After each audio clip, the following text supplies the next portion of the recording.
Graça e paz, louvado seja o nome do Senhor pela oportunidade de poder estar glorificando o nome dele através da palavra. E eu quero deixar uma série aqui de mensagens, resumidamente, né, sobre ser cristão.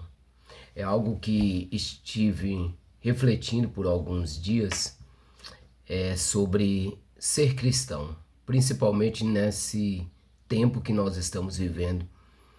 E para nós iniciarmos, eu queria deixar, primeiramente, uma reflexão que vai falar que a primeira vez que os discípulos foram chamados de cristão está registrado no livro de Atos, capítulo 11, versículo 26.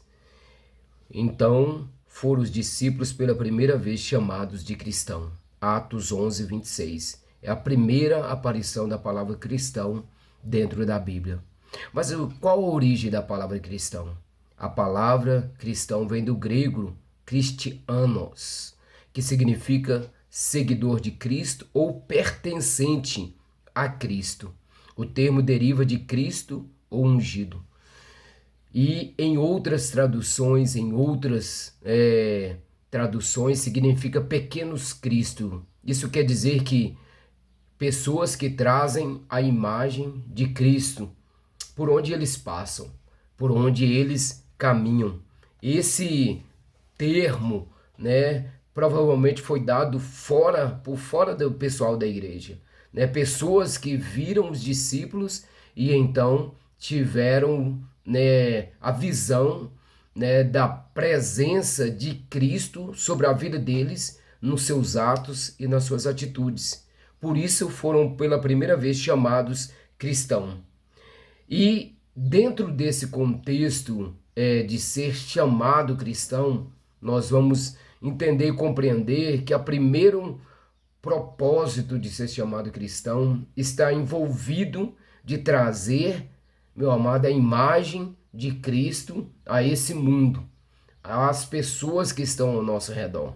É imitar Cristo em todo o seu parecer, digo no sentido de quando ele estava aqui nessa terra e durante o período que esteve e deixou seus ensinamentos e o exemplo de como se portar diante das pessoas, diante das dificuldades, diante, né, até mesmo dos religiosos.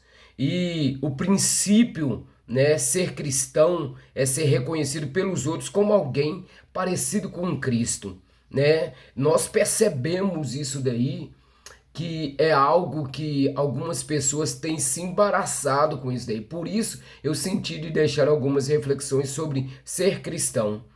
Então, o primeiro ponto é ser cristão, é sermos parecidos com Cristo, trazer a imagem de Cristo, o reflexo de Cristo em todas as áreas da nossa vida, em todos os lugares aonde nós passarmos. E isso, meu amado, não é simplesmente um ato, né, de obrigação. Sim, um ato de viver a plenitude da verdade da palavra de Deus, trazendo assim a manifestação da palavra que diz: vós sois o sal da terra e a luz do mundo. Por isso, nós precisamos entender e compreender a importância de ser cristão. Então, né, quero deixar nesse primeiro vídeo para você essa pequena reflexão de início sobre a palavra, né, cristão, e a primeira vez que ela aparece na Bíblia, em Atos capítulo 11, versículo 26. Deus abençoe sua vida, em nome de Jesus, e que Deus nos dê graça para sermos cristãos e não simplesmente religiosos.